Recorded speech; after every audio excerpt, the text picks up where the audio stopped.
Que Dieu a choisi pour te parler. C'est le moment que Dieu a choisi pour te parler. C'est le moment que Dieu a choisi pour te visiter. Oh, c'est ce moment-là. Dieu a choisi pour te parler. C'est le moment, c'est le moment, c'est le moment. Dieu a choisi pour te parler. Ce moment merveilleux, c'est le moment que Dieu a choisi pour te parler. C'est le moment, je veux te parler. Dieu a choisi pour te parler.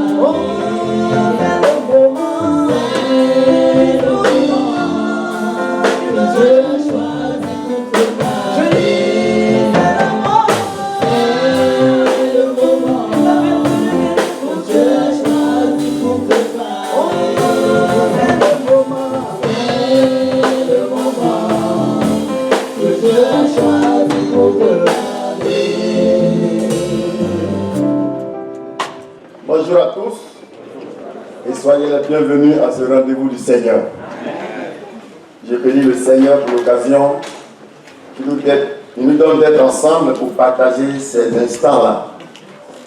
Et nous sommes là pour entretenir notre foi jusqu'au moment où le Seigneur vient nous chercher. Vous savez que nous n'allons pas partir ensemble parce qu'on n'est pas venus ensemble. N'est-ce pas? On ne retourne pas ensemble parce qu'on n'est pas venus ensemble. Et déjà, le Seigneur continue son travail de perfectionnement dans nos vies. Et ce matin,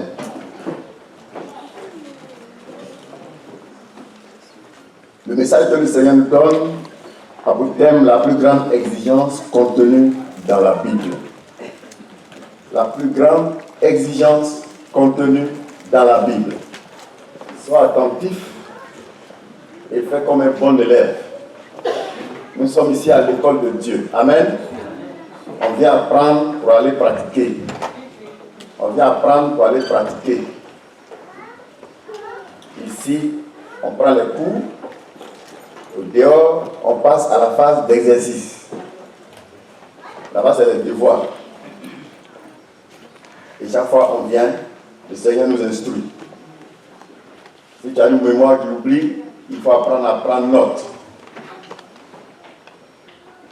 Et il ne faut pas oublier, parce que c'est ce qu'on sait qu'on pratique. Amen. Si tu oublies, tu ne vas rien pratiquer. Or, si tu ne pratiques pas, tu vas échouer. Alors ce matin, la plus grande exigence contenue dans la Bible. Nous allons découvrir quelques recommandations très importantes que le Seigneur a laissées à son peuple que nous sommes. En Christ, nous sommes venus pour réussir. Parce que Jésus n'a pas échoué. De la manière dont Jésus a réussi, tu dois réussir. Et la notion du succès pour le chrétien, c'est différent de celle que le non-chrétien peut imaginer.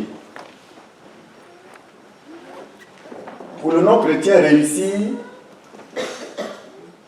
c'est finir ses études, avoir un bon boulot, se marier, avoir des enfants, avoir une maison, sinon des maisons,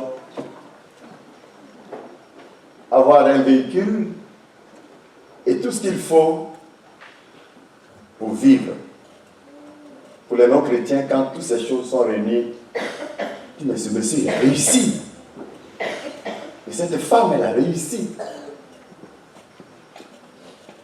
Pour le chrétien, ça ne suffit pas. Parce que même quand tu auras réussi à avoir toutes ces choses, quand tu seras dans toutes ces conditions réunies, la Bible dit que sert-il à un homme de gagner le monde entier s'il perd son âme.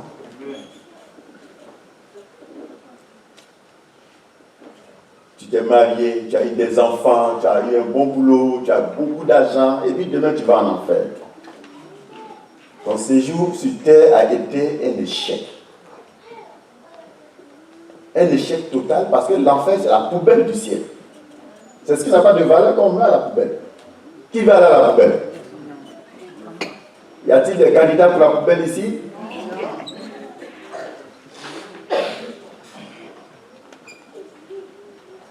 Oh, la vie chrétienne permet de te valoriser. Et c'est ce qui a de la valeur qui sera avec Dieu demain. Ce qui a été dévalué, parce que le péché nous dévalue. Mais la vie de Dieu nous revalorise. La vie que Christ est venu nous proposer nous valorise. Christ est venu nous proposer un modèle de vie. Le monde nous propose un modèle de vie. Satan nous propose un modèle de vie, lequel tu choisis. Toi et moi, nous avons choisi le modèle de vie que Jésus a proposé. Et c'est le modèle de vie proposé par Christ qui nous valorise. De sorte qu'au moment venu, nous soyons aptes à entrer dans la présence de Dieu. Et c'est à ce travail-là que nous, les pasteurs, nous sommes appelés.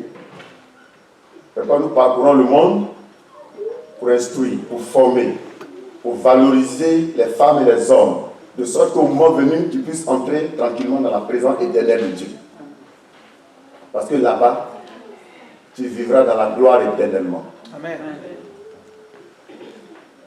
Et celui qui réussit à rentrer dans la présence éternelle de Dieu, c'est lui qui a vraiment réussi son séjour terrestre. Donc on voit que la notion de succès pour le chrétien et le non-chrétien, il y a une différence. Le chrétien ajoute un plus. Avoir de l'argent, ça ne suffit pas. Avoir tout ce qu'il faut pour vivre à l'aise sur notre terre ici, ça ne suffit pas. Il faut ajouter une relation correcte avec ton Créateur. De sorte que, quand tu auras quitté ta belle maison que tu as construite ici, que tu ne te retrouves pas dans du feu de l'autre côté. Alors ce matin, nous parlerons de la plus grande exigence contenue dans la Bible. Mais bien avant d'en parler, découvrons ici 4 importantes recommandations du Seigneur. Le Seigneur a fait des recommandations.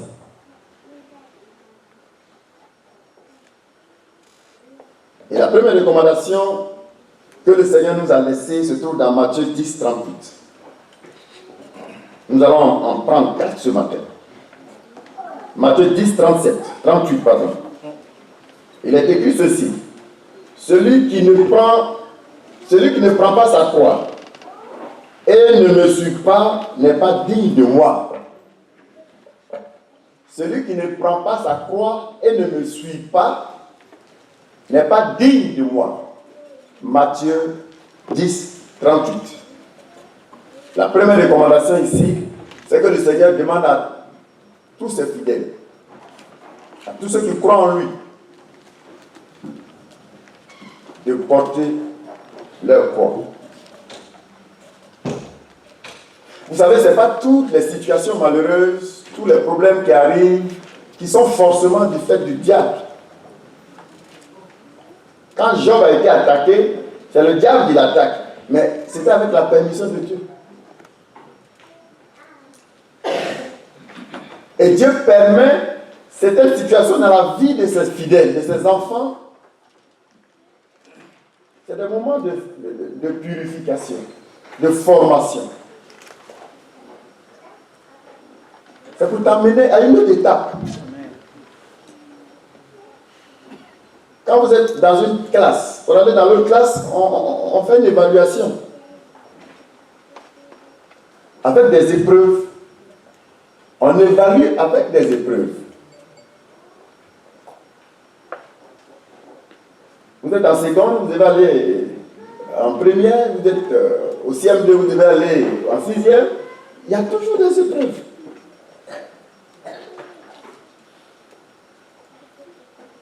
Et quand l'épreuve vient, ce n'est pas forcément parce que tu as péché. J'ai l'habitude de le dire aux chrétiens, lorsque vous traversez une difficulté, il y a une chose à faire. Tu vas t'asseoir, tu fais un examen de ta vie.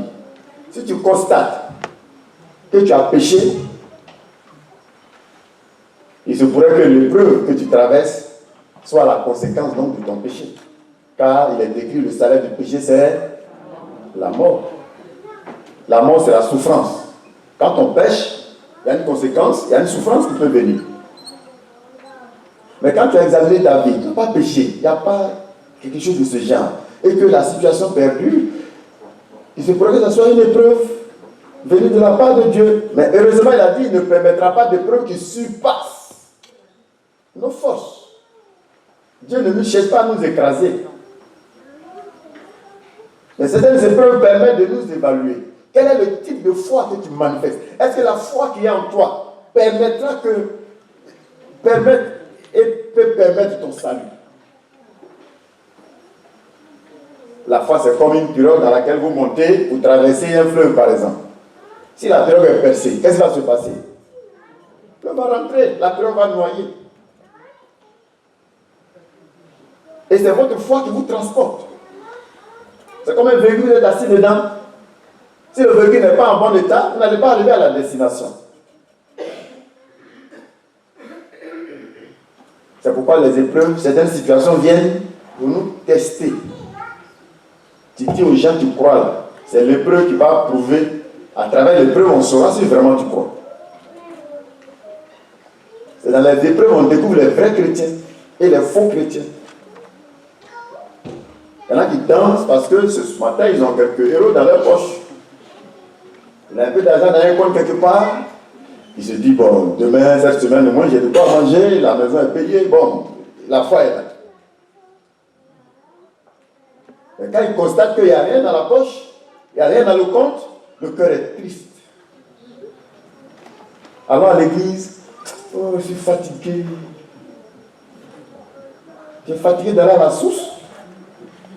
Un chrétien ne dit jamais, je suis fatigué d'aller à l'église. Je suis fatigué. Il est l'heure d'aller au temple, d'aller au culte, et puis tu es fatigué. Celui qui a pris soin de toi toute la semaine, tu es fatigué de venir dire merci pendant juste quelques 2 heures de temps. Mais tu es un ingrat. Tu n'es pas digne de bénéficier de ses soins. Sachez que c'est nous qui avons besoin de Dieu. Dieu n'a pas forcément besoin de toi. Parce que sans toi, il reste Dieu. Mais sans lui, tu n'es rien. Sans lui, tu ne peux rien. Sans lui, tu ne peux même pas respirer.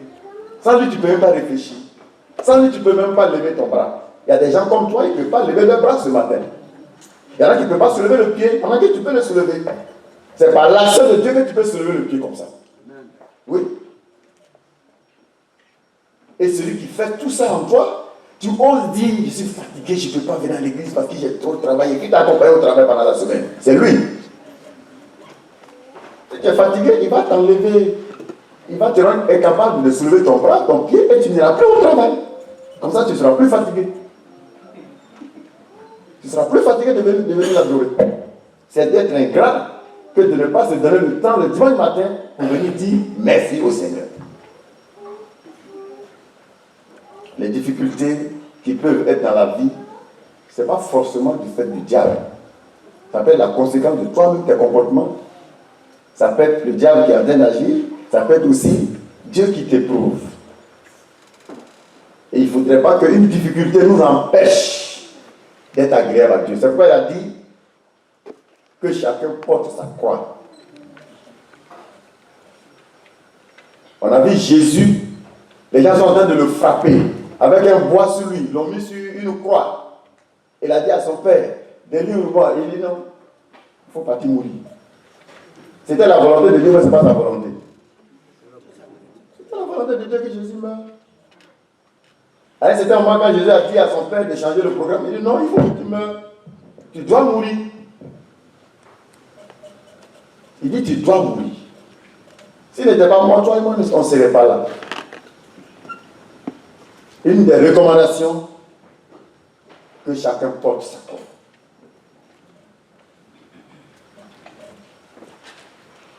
L'une des recommandations se trouve dans le Romains 12, verset 11.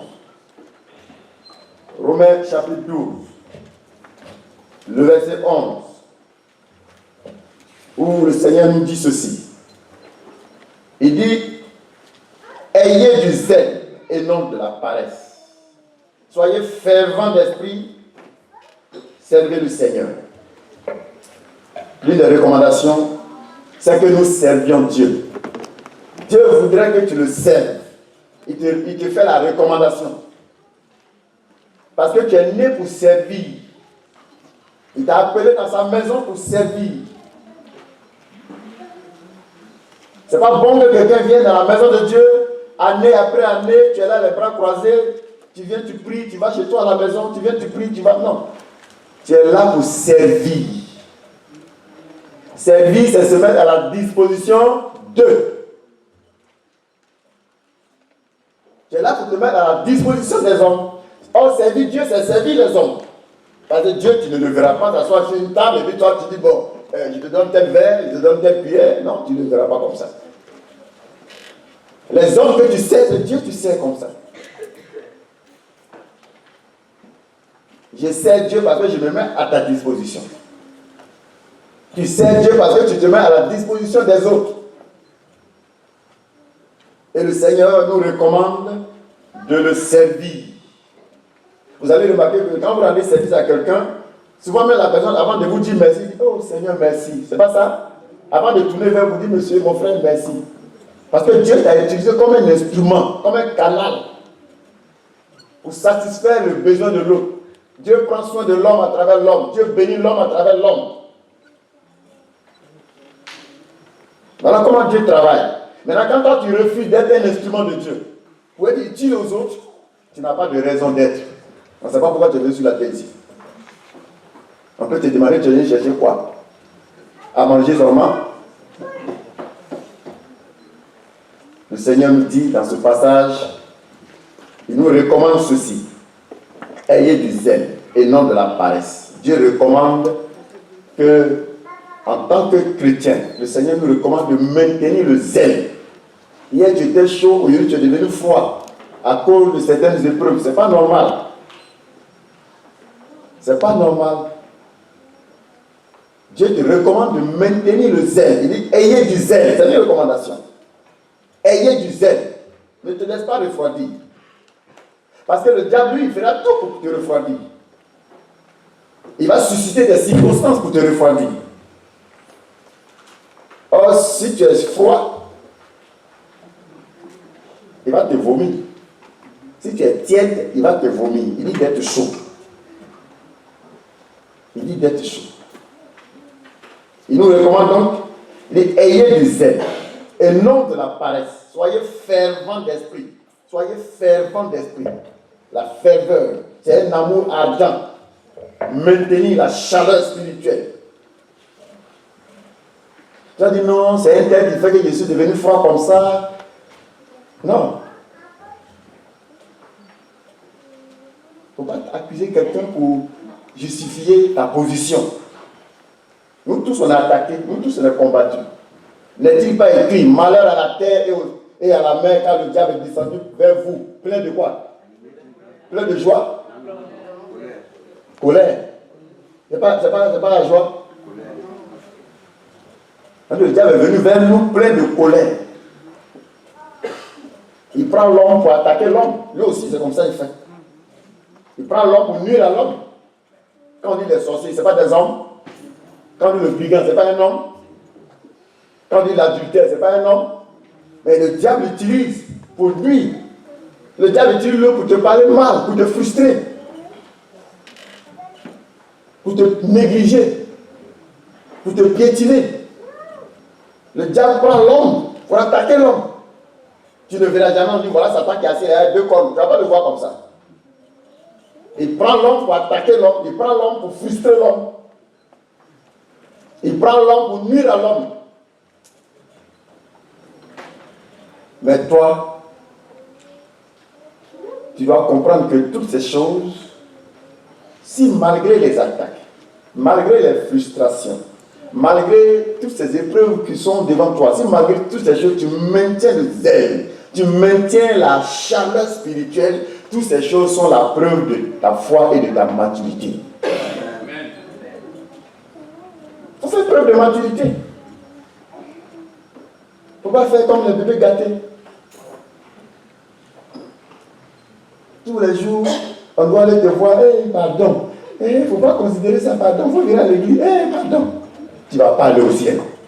Parce qu'on n'a pas le temps pour les bébés gâtés. Parce qu'on a une guerre. Tu es au front. Dis à ton voisin, tu es au front. On lui dit ça.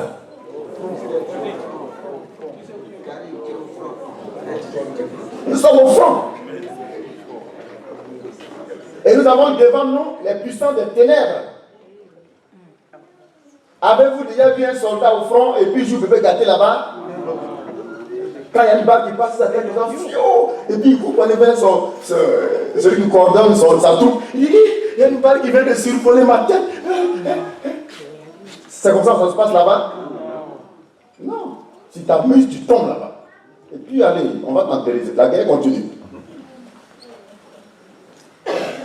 Qui va au ciel? Sache que tu es au front. Amen. Et que Satan prend l'homme pour attaquer l'homme.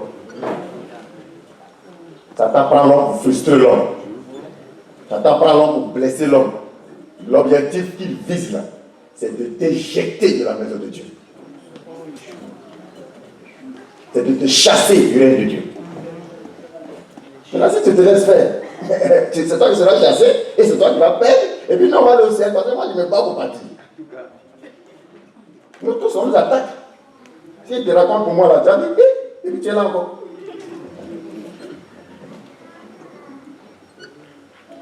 Donc, il ne faut pas faire bébé gâté. Il n'y a pas de bébé gâté ici. Il faut faire preuve de maturité. C'est quoi le Seigneur dit, ayez du zèle. Satan va travailler à briser ce zèle-là. Mais ayez du zèle. Malgré tout, maintiens et sois zélé pour le Seigneur. Et tu verras. Il y en a qui voudraient qu'on passe tout le temps, Seigneur bénis-moi, Seigneur. Tu sais comment on fait pour être béni? Il faut suivre tout ça. Tu vas voir. La bénédiction va poursuivre ceux qui font preuve de maturité. Mais ceux qui ne sont pas mûrs vont poursuivre la bénédiction. Les vrais chrétiens poursuivent Jésus et la bénédiction les poursuit. Les faux chrétiens poursuivent la bénédiction et puis là Jésus allait à gauche là-bas, ou bien à droite quelque part. Le Seigneur nous dit ce matin, ayez du zèle et non de la paresse. Soyez fervents d'esprit. Soyez fervents d'esprit. Servez le Seigneur. Dieu nous recommande de le servir. Mettons-nous à sa disposition.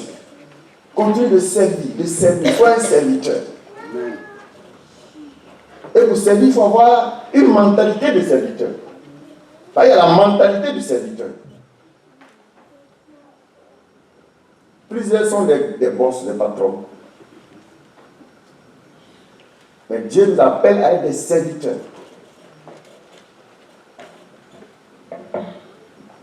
La troisième recommandation, sinon toujours, si vous voulez, dans le Colossiens 3, 24, toujours concernant la recommandation de servir Dieu, Colossiens 3, le verset 24, il nous dit ceci. Colossiens, chapitre 3, le verset 24. Le Seigneur dit, il dit, sachant que vous recevrez du Seigneur l'héritage pour récompense, servez Christ le Seigneur. Sachant que vous recevrez du Seigneur l'héritage pour récompense, servez Christ. Il y a un mot qui vient là. Vous recevrez l'héritage pour récompense.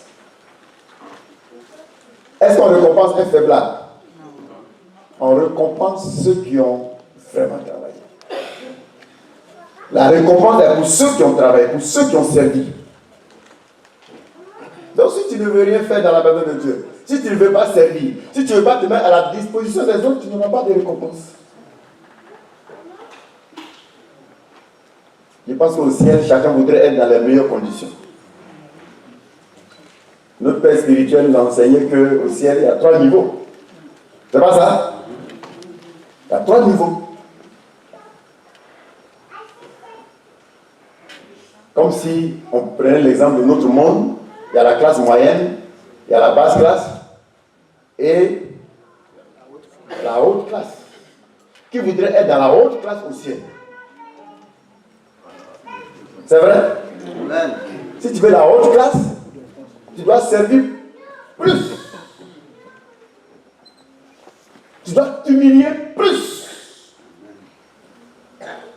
Tu dois supporter plus de frustrations. Et puis on va te blesser beaucoup. On va te parler mal. On va te maltraiter. Oui, parce que l'or, là, quand on extrait l'or, on met dans le feu. Pour que ça devienne de l'or pur, le feu, là, ça pousse ça. C'est ça, mais c'est pas ça. Les vendeurs d'or. Il y en a. C'est comme ça. Plus tu traverseras de grandes épreuves, de dures épreuves, et tu vas remporter la victoire. Plus tu as de la valeur devant Dieu. Plus tu as de la valeur dans la présence de Dieu. Et demain au ciel, tu n'es pas n'importe. Parce que malgré les frustrations, les épreuves, les blessures, tu es là, tu continues de servir Dieu comme si rien n'était. Dieu peut te regarder et dire, voici ma fille bien-aimée en qui j'ai mis toute mon affection. Amen. Dieu ne parle pas des mots comme ça à n'importe qui. Non. Quand il a dit Jésus, là, voici mon fils bien-aimé en qui j'ai mis toute mon affection, vous avez vu ce qu'il a traversé? Il a souffert jusqu'au sang. Il n'a pas reculé. Quand Dieu a dit à Satan, est-ce que tu as vu mon fils Job? Il dit oui, je l'ai vu. Il dit, cet homme-là, il m'aime. Il dit non, c'est un menteur, lui, là, c'est un faiblard. Il est basé, tu l'as béni, il a l'argent, la femme, l'enfant, il a tout ce qu'il faut, c'est pourquoi il t'aime. Dieu dit non, c'est pas à cause de tout ça, là, Job m'aime. Job m'aime de tout son cœur. Il y a eu un débat. Et Dieu a dit à Satan, tu penses qu'il ne m'aime pas? Satan dit, Job ne t'aime pas, c'est à cause des biens matériels, parce qu'il a une bonne classe sociale. Il dit non, on va essayer. On va faire un examen. Et ils ont mis Job à l'épreuve. Dieu lui a dit, je te le livre. Fais de lui ce que tu veux, seulement ne le tue pas. Est-ce qu'on est d'accord? Il dit oui, c'est d'accord. Il dit bon, va. Et vous avez vu comment Satan est venu maltraiter Job. Il a tué tous ses enfants. Il lui a arraché tous ses biens. Il est devenu pauvre, malheureux. Ce n'est pas des choses qui sont passées en une semaine, en un mois. C'est des histoires d'années. Quand vous lisez la Bible, ne croyez pas que c'est des événements qui sont produits pendant une semaine et puis ils ont souffert comme ça. Non, non, non, non. Ça peut prendre 10 ans, 15 ans, 20 ans, 30 ans. Pendant 20 ans ou 30 ans, le monsieur n'a plus d'argent. Ses enfants sont morts. Et comme si cela ne suffisait pas, on lui flanque une maladie. Tellement il souffre. Pour se soulager, il est obligé de mettre du feu, des bois, ça choque bien la tête, il enlève ça et puis il se couche dedans. Regarde comment il était devenu misérable. Le plus riche de la région est devenu le plus malheureux. Mais malgré ça, la Bible dit, cet homme a dit, ce Dieu-là, je ne l'abandonnerai jamais. Amen.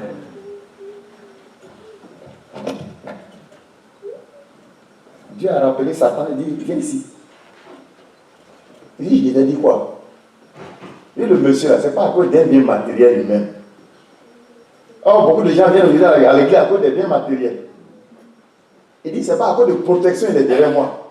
Il y en a qui viennent à l'église parce qu'ils ont peur des sorciers, Dieu n'a qu'à les protéger. Il dit, c'est pas comme le mariage, il vient derrière moi. Il y en a qui viennent parce qu'ils veulent se marier. Allez au lieu dans les églises, tous les signes de prière, mariage.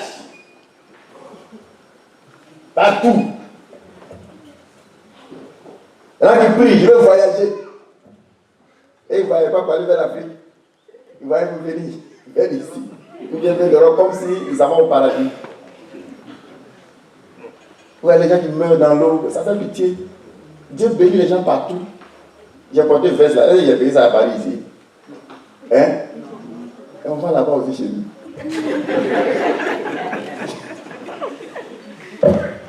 bénis partout. Dieu bénit les gens partout. Il suffit de comprendre les principes et de les vivre. Tu seras ce que tu seras où tu te trouves. Là, tu dois les vivre où il y a de l'or et puis toi-même, l'or là, tu n'en profites pas. Il n'y a pas ça. Donc Dieu a dit à Jean, à Satan, le monsieur, tu vois Satan, il te dit non. La bouche de Satan est fermée. Est-ce qu'il y a des gens dans cette salle ce matin qui veulent fermer la bouche à Satan? C'est très important. Parce que tu n'arrives pas à ce stade, les démons ne vont pas te respecter. Il y a certains niveaux spirituels, quand tu arrives là, le diable même sait qu'il ne sait pas où passer pour t'attaquer. Parce que ton cœur n'est pas attaché à quelque chose. Il sait que tu sais Dieu parce que tu aimes Dieu. Lui-même il sait ça, Satan sait ça. Et là, il te laisse tranquille. Mais tant que tu suivras Dieu à cause de quelque chose d'autre, Satan va s'appuyer sur ça pour te combattre. Je voudrais que vous soyez libres de tout. Amen. Servez le Seigneur. Alléluia. Et Dieu vous bénira au-delà même de votre imagination. Il le fera. Dieu n'est pas un Dieu malheureux, ce n'est pas un Dieu pauvre, ce n'est pas un Dieu de misère. Mais pourquoi Dieu peut le suivre et puis rester dans les problèmes? Parce qu'au lieu de suivre Dieu, ils ont un objectif qu'eux-mêmes se sont fixés et puis sont venus s'asseoir. Alors ce matin, il dit, servons le Seigneur. Alléluia. Amen. La troisième recommandation, Dieu nous dit de faire des sacrifices. Il nous recommande de faire des sacrifices. C'est lui qui le recommande. Il a dit de porter notre croix, il a dit de le servir. Troisième recommandation, il dit de faire des sacrifices. Dieu nous recommande de faire des sacrifices. Et dans Romains 12 plutôt, le verset 1, Romains chapitre 12, le verset 1, il a dit ceci. Le Seigneur révèle ceci. Je vous exhorte donc, frères, par les compassions de Dieu, à offrir vos corps comme un sacrifice vivant, saint, agréable à Dieu, ce qui sera de votre part un culte raisonnable. Je vous exhorte à offrir vos corps en sacrifice. Dieu nous recommande le sacrifice. Et peut-être pour mieux le comprendre, tu vas lire Hébreu. Hébreu 3, le verset 16. Hébreu 13, le verset 16. Et il a dit ceci. Hébreu 13, le verset 16. Voici ce que Dieu nous révèle. Et il dit, n'oubliez pas la bienfaisance et la libéralité, car c'est à de tels sacrifices que Dieu prend plaisir. N'oubliez pas la bienfaisance et la libéralité. N'oubliez pas la bienfaisance. Sois un bienfaiteur. Amen. Il ne faut pas attendre seulement qu'on te donne. Quand il n'y a plus de bonheur à donner, il n'y a plus de joie à donner qu'à recevoir. Le Seigneur nous recommande la bienfaisance, la libéralité, l'esprit de sacrifice.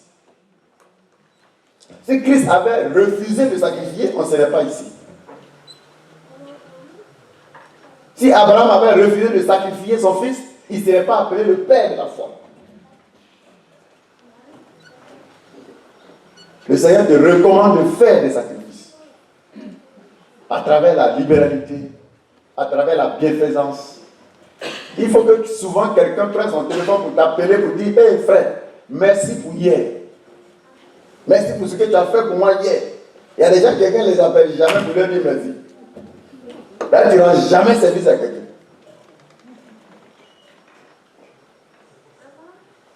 Nous sommes ici à l'école de Dieu pour apprendre comment nous devons vivre comme Dieu dit de vivre. C'est lui qui nous a fait. C'est Dieu qui t'a fait. Dieu t'ayant créé, il t'a accompagné avec ce document. Dieu t'ayant créé, il t'a accompagné avec ce document. C'est ce que les hommes ont copié quand ils font une machine. ils mettent un document dedans. Et qu'est-ce qu'on nous conseille? Quand vous payez un téléphone, une machine, on dit de lire d'abord. C'est pas ça? Avant même d'utiliser la machine, pour ne pas la gâter. Quand vous payez un médicament, il y a une notice dedans. Avant de prendre le médicament, on dit de faire quoi? De lire la notice. Parce que la posologie se trouve là. Comment tu dois prendre tes comprimés, tes médicaments. C'est pourquoi toi aussi, étant une créature, tu es une créature. Ça veut dire que tu es un créateur. Il y a quelqu'un qui t'a fait. Et quand il t'a fait, il ne t'a pas jeté comme ça dans le vide. Il t'a accompagné avec un document qu'on appelle la Bible. Amen. La Bible, c'est la parole de Dieu. La Bible, ce sont les recommandations de Dieu. La Bible, c'est la notice qui t'accompagne, que tu dois lire pour savoir comment est-ce que tu dois manger, comment tu dois t'habiller, comment tu dois te marier, comment tu dois travailler. La Bible dit tout ça. On ne se marie pas n'importe comment. On ne fait pas n'importe quoi. Et on ne fait pas les choses comme on veut, mais on fait les choses comme le Créateur a dit de les faire. Amen. Parce que quand vous agissez contrairement à ce que le Créateur a dit, vous aurez des problèmes. Et l'humanité a des problèmes parce que l'humanité se comporte contrairement à ce que le Créateur a dit. C'est simple, c'est pas compliqué. Nous souffrons, nous sommes malades, nous mourons, nous avons toutes sortes de difficultés, on a des guerres partout, on a la misère, la pauvreté, parce qu'on ne veut pas se comporter comme le Créateur a dit de faire. Imaginez-vous si toute l'humanité se convertit ce matin. Si toute la terre entière se convertit pour accomplir ce que la Bible dit, demain matin, la terre entière devient paradis. Il n'y a plus de voleurs, il n'y a plus de menteurs, il n'y a plus d'adultères, il n'y a plus de sorciers. C'est fini. Et c'est ce travail que l'Église est en train de faire parce que là où on va là-bas, il n'y a plus de voleurs, de sorciers, de malfaiteurs parce que déjà, on est en train de te débarrasser de tous ces vilains comportements ici. C'est pourquoi tu dois accepter de te laisser transformer. Sinon, tu n'iras pas là-bas. Là-bas, on ne veut plus des voleurs là-bas, des bandits là-bas. Lucifer, c'est pas bien comporté, on l'a chassé. Il ne rentre plus jamais là-bas. C'est pas quand vous venez à l'église, vous ne venez pas pour quelqu'un. Tu viens pour toi-même. C'est ton demain là que tu prépares comme ça. C'est ton éternité que tu aurais pu préparer comme ça. Si tu n'avais pas encore compris ça, et que tu venais pour faire ce que tu veux, il faut te repentir. Il faut changer. Parce que nul ne sait ni l'heure, ni le jour de son départ. Ou tu as tu ne savais pas si tu restes 2 jours pour mourir, tu ne connais pas. Parce que Dieu l'a tout révélé, sauf le temps. Tu ne sais pas si dans 1 semaine tu vas mourir, tu ne sais pas où tu as assis là. Qui connaît plus? Et quand la grande diable on a payé son cercueil. Qui connaît le jour de sa mort? Il dit bon, dans 1 semaine, je dois partir. Oui, au moment venu, le Seigneur va t'informer. Tu seras informé. Tous les bons chrétiens, avant de partir, ils sont informés. Vous savez, en général, ceux qui meurent, ils sont beaucoup discrets. Quand on voit quelqu'un mourir aujourd'hui, il n'est pas mort. Il est mort depuis hier, avant-hier, depuis 1 semaine. Parce que les choses se produisent d'abord spirituellement avant de se produire physiquement. Le monde physique dépend du spirituel. Et si tu t'attaches au Seigneur, non seulement tu vas aller dans les bonnes conditions, mais tu vas partir dans la joie. Tu seras un cadavre qui sourit. Il y a des cadavres qui font peur quand tu vois le corps.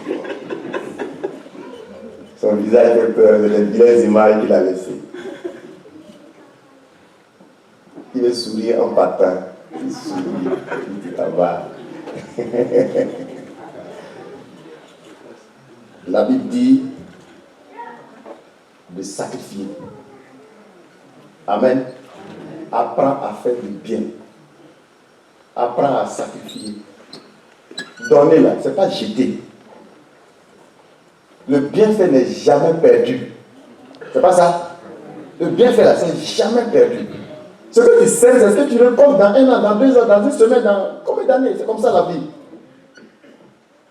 Si tu veux le bien, fais le bien. Si tu veux le bien en retour, là, agis bien. Mais retiens aussi que le mal fait n'est jamais perdu. Si tu fais le mal va t'atteindre. C'est simple. Tu troubles les gens, quelqu'un va te troubler. Si tu mens aux gens, quelqu'un va te mentir. Si tu voles, quelqu'un va te voler. Tu calomnies, tu seras calomnié. Mais si tu bénis, tu seras béni. Amen. Si tu prends soin des gens, on prendra soin de toi. Amen. Oui, c'est comme ça. Que tous les mauvais cœurs soient transformés ce matin. Amen.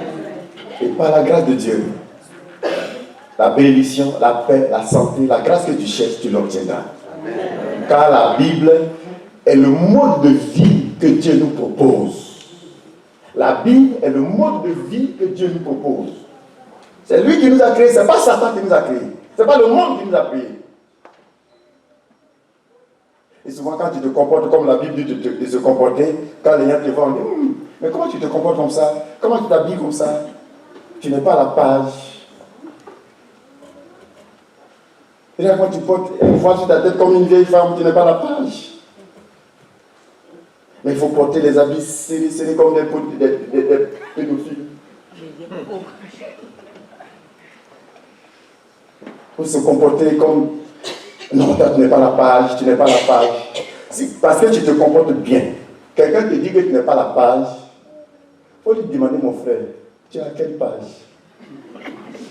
Parce que dans un livre, il y a beaucoup de pages. C'est pas ça? Il n'y a pas une seule page dans un livre. Il y a beaucoup de pages dans un livre. Tu lui demandes, toi, tu es à quelle page? Parce que toi, tu es à la page du monde, moi, je suis à la page de Jésus. Donc, chacun est à sa page. Donc, je suis à la page. Ne vous laissez pas intimider, ne vous laissez pas frustrer. Vous êtes en train de vivre comme le Créateur a dit de vivre. Mais eux, ils vivent selon eux. Ils mènent un modèle de vie proposé par le diable. Je préfère le modèle de vie proposé par le Créateur. Amen. C'est mieux. Parce que c'est ceux qui adoptent ce modèle de vie, ceux qui vivent selon ce principe, c'est eux qui seront avec le Créateur pour l'éternité. Si je veux plaire au monde, je ne serai pas serviteur de Dieu. Si tu veux plaire au monde, tu ne seras jamais disciple de Jésus. Jamais. Alors, Dieu nous propose le service, le sacrifice. Le 4e élément, il nous dit dans Matthieu 16, 24, de se renier soi-même. De se renier soi-même. C'est une recommandation du Seigneur. Matthieu chapitre 16, 24. Au verset 24, voici ce qui est écrit. Il dit, alors Jésus dit à ses disciples, si quelqu'un veut venir après moi, qu'il renonce à lui-même et qu'il se charge de sa croix et qu'il me suive. Si quelqu'un veut venir après moi, qu'il renonce à lui-même. Il n'a pas dit de ne plus prendre soin de toi-même. Mais que tu n'attires pas tout sur toi seul. Il y a des gens qui veulent tout et les autres, et ils doivent souffrir. Pourquoi notre monde souffre mieux? Parce qu'il y en a qui accumulent tout et le reste souffre. Vous allez voir que toute la fortune du monde est dans les mains de quelques personnes et tous les autres souffrent. Le Seigneur ne voudrait pas que ça soit comme ça. Au ciel, Dieu met à la disposition tout ce qu'il faut pour tout le monde. C'est pourquoi au ciel, il n'y a plus de malheureux là-bas. C'est pourquoi au ciel, il n'y a plus de malheureux. Là-bas, le partage est bien fait. C'est pas ça? Au ciel, le partage est très bien équilibré. C'est pourquoi il n'y a pas de malheureux. C'est pas tout le monde est béni, tout le monde est heureux là-bas. Si Dieu était égoïste, Il avait gardé tout pour lui seul.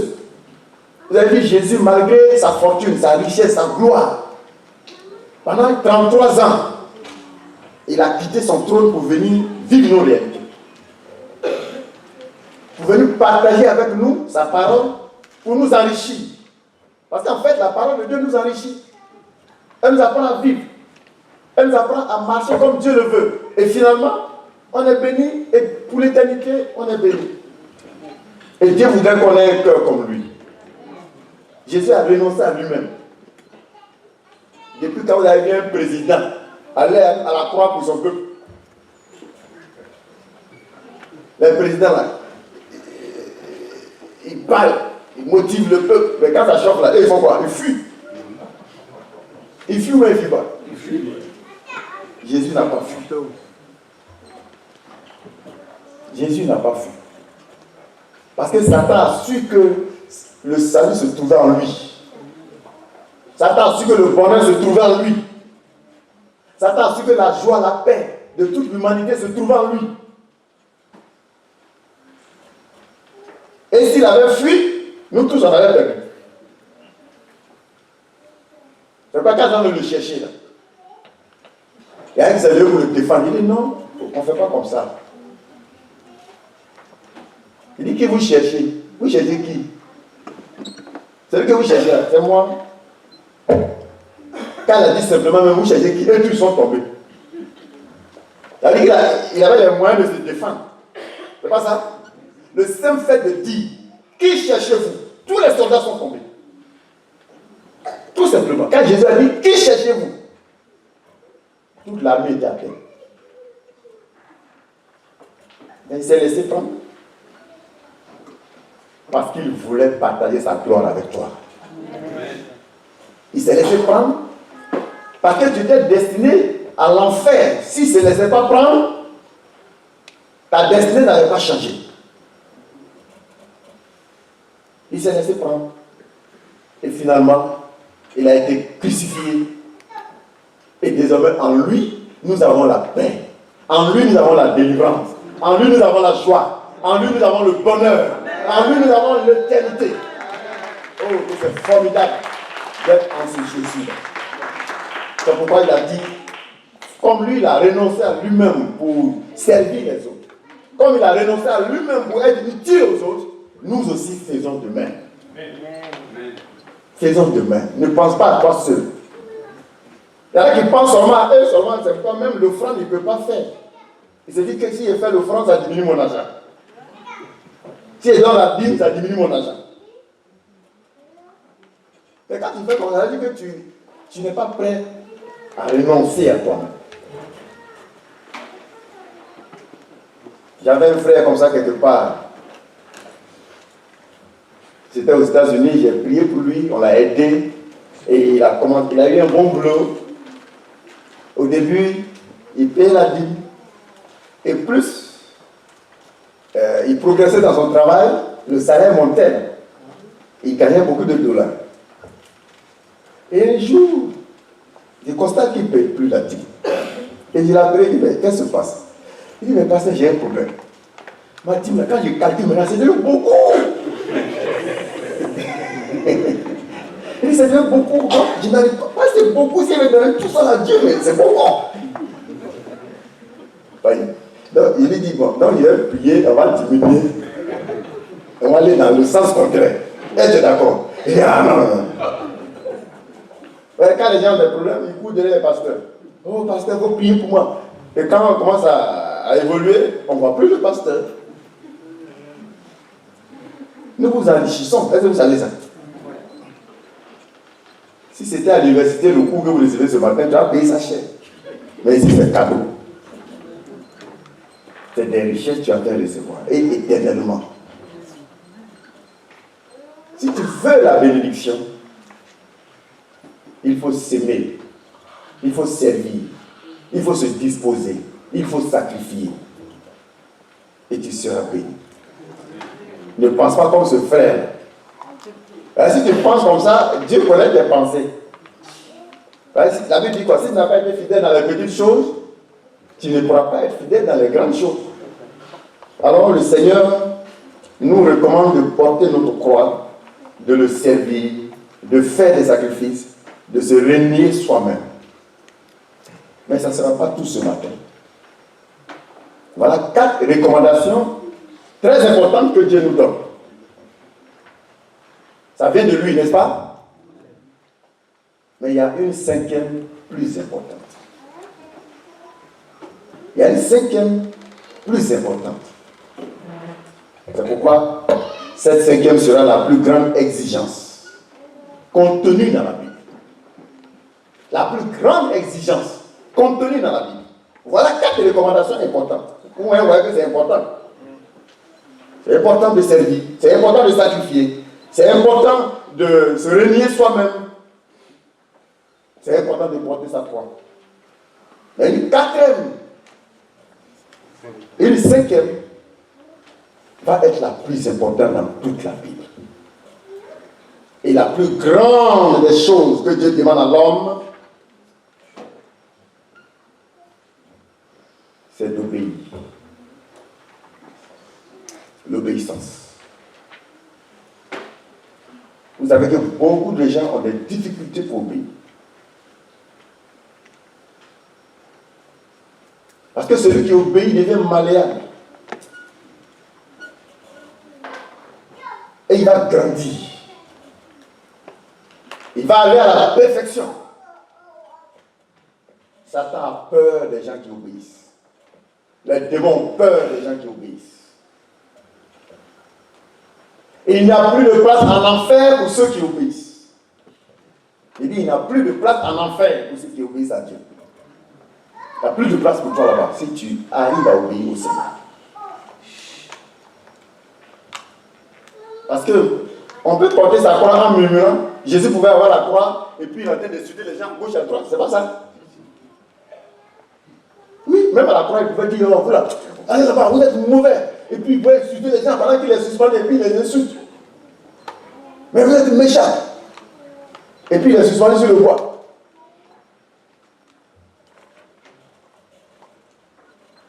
Il est en train d'obéir à une recommandation de son père. C'est comme vous l'avez vu à la croix, il n'a pas insulté quelqu'un. Vous croyez que c'est facile pour quelqu'un d'être suspendu sur un bois pendant des heures? Parce que Christ a été crucifié, il a été suspendu au bois à 9h du matin. Jusqu'à 15h de l'après-midi. Ça fait combien de temps? 6 heures. Suspendu, il n'est pas mort pendant les 6 heures. C'est à 15h qu'il a rendu là. Pendant ce temps, il souffre. La douleur. Il y a des points dans les 2 mains, il y en a dans les pieds. On vient, on le pique là. On lui fait porter des épines. Le sang coule. Et plus le sang finissait, il a soif. Il demande à boire. On lui donne du vinaigre. C'est terrible. Tout était réuni pour qu'il insulte les gens. C'est pas ça? Ouais, quand quelqu'un il souffre jusqu'à un certain moment, tu deviens aigri. Il pourrait insulter, vous dire, mais vous là, des péchés comme ça, à cause de vous, je souffre comme ça. Mais il n'a pas dit ça. Il n'a pas dit ça. Il n'était pas aigri, il n'a pas insulté quelqu'un. Parce qu'on peut porter sa croix avec des murmures. On peut porter sa croix dans les plaintes. On peut aussi servir Dieu dans les plaintes. Il y en a qui servent, mais dans les plaintes, dans les murmures, dans le péché. Pourquoi Moïse n'est pas arrivé à Canaan? Pourquoi il n'est pas arrivé? Il s'est fâché, il s'est mis en colère. Pourtant, il était serviteur de Dieu. Mais à cause de ce qu'il n'a pas servi comme il se devait, il a été disqualifié. Il a été disqualifié. On dit, tu ne rentres plus là-bas. Tu ne rentres plus là-bas, tu ne rentres plus à Canaan. Parce qu'il n'a pas servi selon les normes. Or, plusieurs servent le Seigneur contrairement à l'ordre établi par le Seigneur lui-même. Tu peux être serviteur de Dieu, et puis demain, tu n'es pas dans sa présence. C'est pourquoi il a dit ce jour-là, beaucoup viendront pour dire, Seigneur, en ton nom, j'ai chassé les démons. En ton nom, j'ai prophétisé. En ton nom, j'ai fait ceci, j'ai fait cela. Tous étaient des serviteurs. Mais il leur dira, je ne vous connais pas. Parce que le diable aussi est serviteur de Dieu. Les démons sont serviteurs de Dieu. Il y a un âme même qui a servi Dieu. C'est pas ça? Servir, c'est quoi? Ça se met à la disposition d'eux. Est-ce que Satan ne s'est pas mis à la disposition de Dieu en allant attaquer Job? Il y a des missions souvent qui lui sont confiées. Oui, Dieu souvent confie des missions au diable. Il a pris Nebuchadnezzar. Il dit Nebuchadnezzar, je te confie, voilà la mission qu'il te confie. Tu vas aller prendre mes enfants, Israël.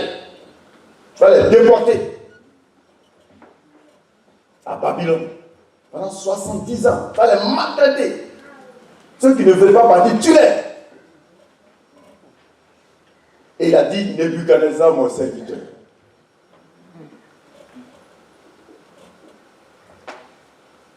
Mais quand il a fini de lui parler, il dit, bon, toi, quand tu as fini de punir mes enfants, moi, je vais m'occuper de toi. Ce que tu fais là, c'est même Dieu, là, ils ont fait. Bon, Dieu, là, son affaire, là, c'est compliqué.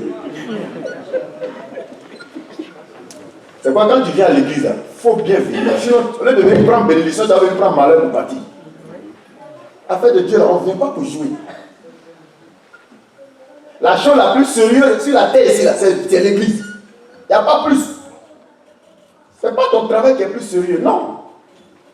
La chose la plus sérieuse sur la terre des vivants, c'est venir à l'église. Le travail qu'on fait ici, c'est très sérieux. Ton éternité en dépend. Je dis que l'éternité. Donc si tu ne sais pas venir, au lieu de venir prendre bénédiction, c'est un problème, tu n'as même pas pour partir à la maison. On ne vient pas ici pour murmurer, pour se plaindre. Non. Il faut savoir venir. Amen. Amen. Dis à ton voisin, il faut savoir venir à l'église. Il faut lui dire ça. Là, il y a venir à l'église et puis il y a savoir venir à l'église. Il y a venir à l'église et puis il y a savoir venir à l'église. Si toi tu viens ici, c'est pour sauver les palabres, c'est pour créer des problèmes, c'est pour perturber tout. C'est que tu ne viens pas bien. Tu as pas de problème. Là, Dieu va se lever contre toi, va t'attaquer. Il y a des gens, souvent, ils ont des problèmes. Ils disent, j'ai tel problème. Mais souvent, ce n'est pas Satan, c'est Dieu qui t'attaque. Oui, Dieu attaque aussi. Parce que si tu viens pour perturber son œuvre, si tu viens pour détruire, Dieu a un œil particulier sur l'église. Dieu a un regard particulier sur son église. Le Seigneur a un regard particulier sur son église. Il veille dessus. Ce n'est pas les gens qui viennent dans les églises pour troubler le peuple de Dieu, pour perdre les gens. À un certain moment, Dieu les attaque. Il les combat. Et il les éjecte. Il y en a même qui tuent carrément. Il y en a qui sont morts par la main de Dieu. Parce que l'église c'est pour le Seigneur. C'est pourquoi il a dit mon église. C'est pas ce qui est écrit. Jésus dit mon église. Le séjour des morts ne prévaudra point contre mon église. Il a été clair. Il dit mon église. Il s'en est approprié. Pas c'est pour lui. C'est le fruit. Sinon la conséquence de son sacrifice à la croix de Golgotha. Donc il faut savoir venir à l'église. Il faut savoir venir. On ne vient pas pour se plaindre, on ne vient pas pour se lamenter, pour se murmurer, pour chercher à se coller les têtes ici. Non, non, non, non. Si on fait bien, nous serons tous bénis au nom de Jésus. Amen. Mais si on ne fait pas bien là, on va souffrir. Alors, Dieu ordonne, quand vous lisez la Bible, dans le livre de Samuel, le chapitre 15, verset 22, Dieu a ordonné là à Saül d'épargner, d'aller détruire les Amalécites. Mais quand Dieu a été avec Saül, il a combattu les Amalécites, ils ont été vaincus. Mais Dieu lui avait dit, il faut détruire tout. Frappe par interdit, tout ce qui est là-bas. Saül va, Il a fait ce que Dieu a dit, mais il épargne le roi, il épargne les brebis grasses. Finalement, il n'a pas fait exactement comme il se devait. Mais ça lui a coûté cher. Ça lui a vraiment coûté cher. Dieu l'a rejeté. Dieu l'a rejeté.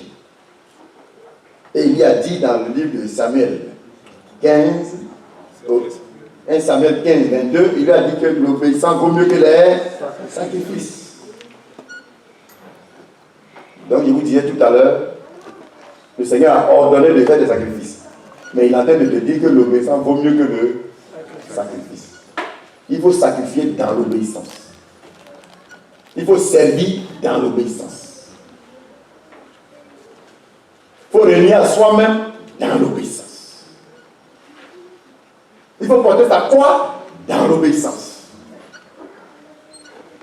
C'est très important.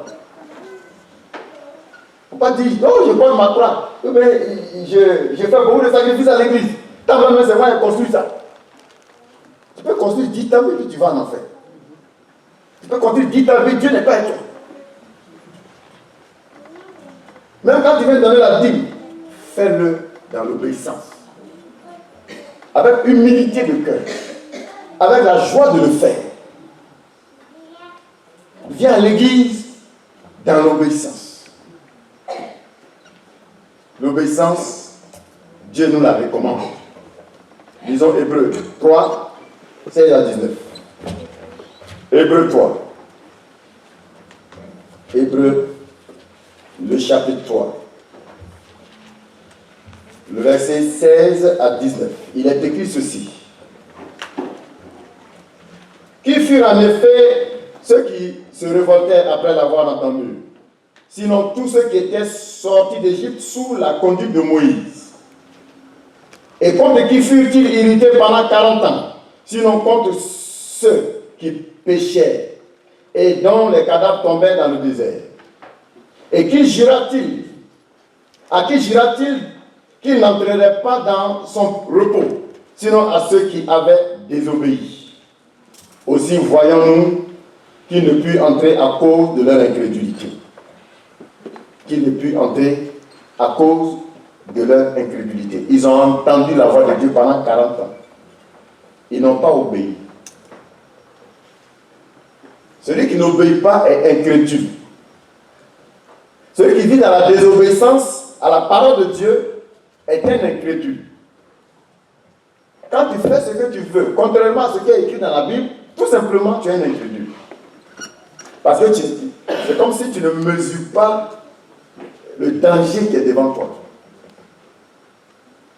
L'enfer est un danger terrible. Aller en enfer, c'est un danger terrible. Quand vous voyez quelqu'un qui se soumet, qui est humble dans la maison de Dieu, il est docile, il est obéissant, il fait ce que Dieu dit de faire. C'est parce qu'il a compris que devant là-bas, là, s'il ne fait pas bien, il y a un danger devant là-bas qui l'attend.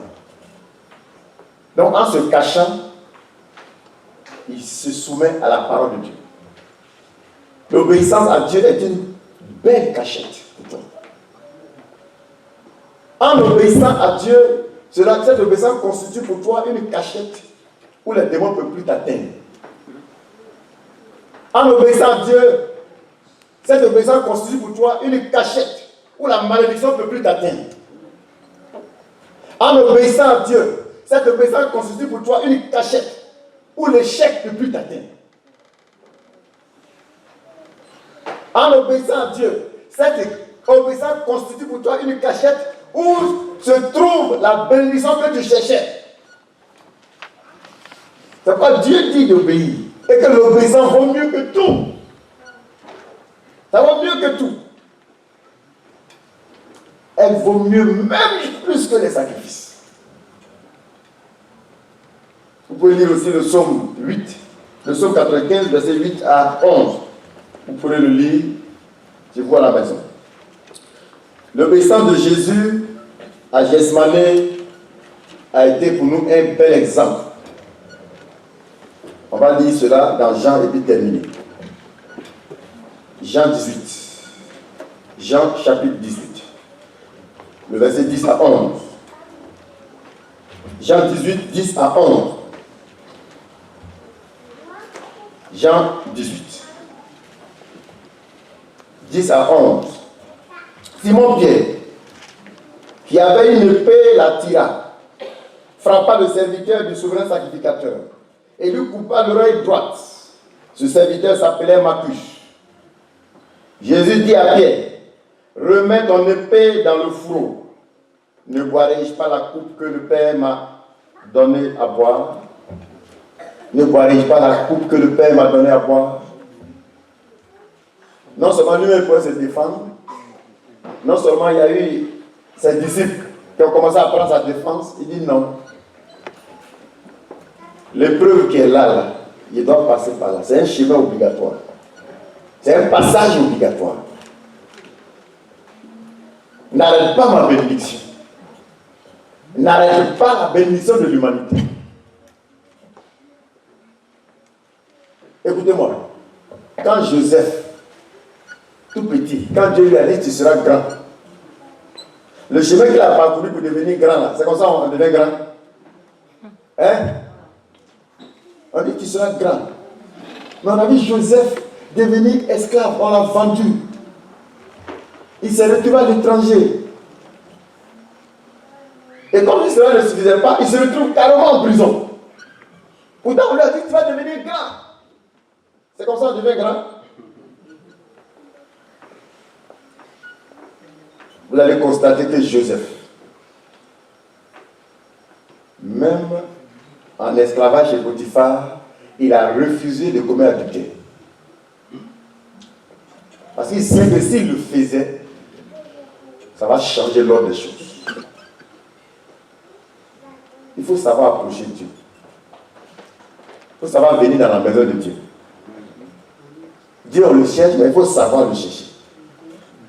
Et c'est dans l'obéissance qu'on sait le chercher et qu'on arrive à le trouver. C'est pas Jésus aussi. Il pouvait se défendre. Et il a dit non, laissez-les faire. Ils l'ont tué. Mais est-ce que la mort l'a arrêté? La mort ne peut pas l'arrêter. Ce que Dieu a béni, ce que Dieu a béni, personne ne peut maudire ça. Pourvu que ce que Dieu a béni reste dans les conditions de la bénédiction. Il ne faut pas dire non, moi on m'a béni et puis bon, c'est fini. Il y a un travail à faire, toi-même tu dois faire.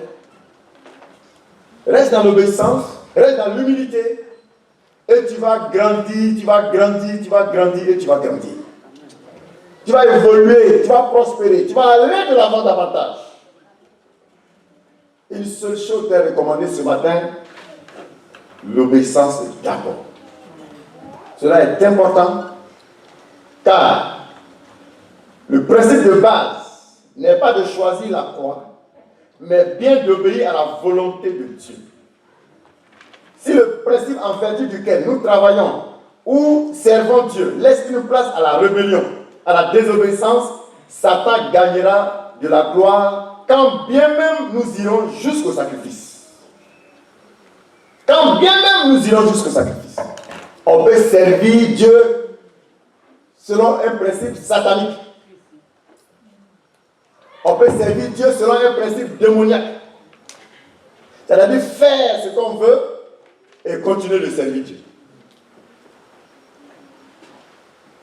Continue de faire ta volonté. Et puis quand tu viens à l'église, tu fais aussi ce que Dieu a dit de faire. Alors, tu fais les deux ensemble. Il est important que chacun renonce à lui-même, continuant dans l'obéissance au principe du Seigneur. Saül, il a fait ce qu'il veut, et après, il vient faire des sacrifices. J'ai vu un frère quelque part, c'est un impudique chronique. Un impudique chronique. Les sœurs qui viennent, qui ne sont pas bien affermies, ils voient la sœur, il lui dit, on va sortir ensemble. On va aller ensemble. La sœur dit, non, mais à l'église, on enseigne que quand on n'est pas marié, on ne fait pas ça. Il dit, non, ça, après on va prendre 7 jours de jeûne sec. Et puis Dieu va nous pardonner. Regardez sa mentalité. pour lui, c'est les jeûnes qui vont pardonner les péchés. Est-ce que le jeûne fait que Dieu pardonne nos péchés? Vous aussi, vous pensez comme ça? C'est-à-dire, tu pêches, tu fais ce que tu veux, et puis après, tu prends un moment de jeûne. Oh Seigneur, pardonne-moi. Oh, et puis tu pleures, les morts, même ça sort, tout ça. Et puis après, ton jeûne, tu dis, ah, Dieu m'a pardonné. C'est pas le jeûne qui fait que Dieu te pardonne, c'est la repentance. C'est celui qui se repent là, c'est celui qui reçoit le pardon. Sinon, tu peux jeûner 40 jours. Dieu a dit à Israël, vous avez jeûné pendant 70 ans. Moi, je ne suis pas occupé de vous. 70 ans de jeûne, et toi, tu as fait 40 jours. Tu penses que Dieu t'a pardonné? Ils ont fait 70 ans de jeûne. Pendant 70 ans, ils ont jeûné. J'ai dit, je m'en fous de vos jeûnes. Parce qu'ils jeûnent dans le péché. C'est celui qui jeûne dans l'obéissance que Dieu regarde. C'est celui qui jeûne dans l'obéissance, c'est celui-là dont Dieu prend soin. C'est celui-là que Dieu élève, c'est celui-là que Dieu exauce. Et si tu jeûnes dans le péché, tu fais n'importe quoi et puis tu jeûnes.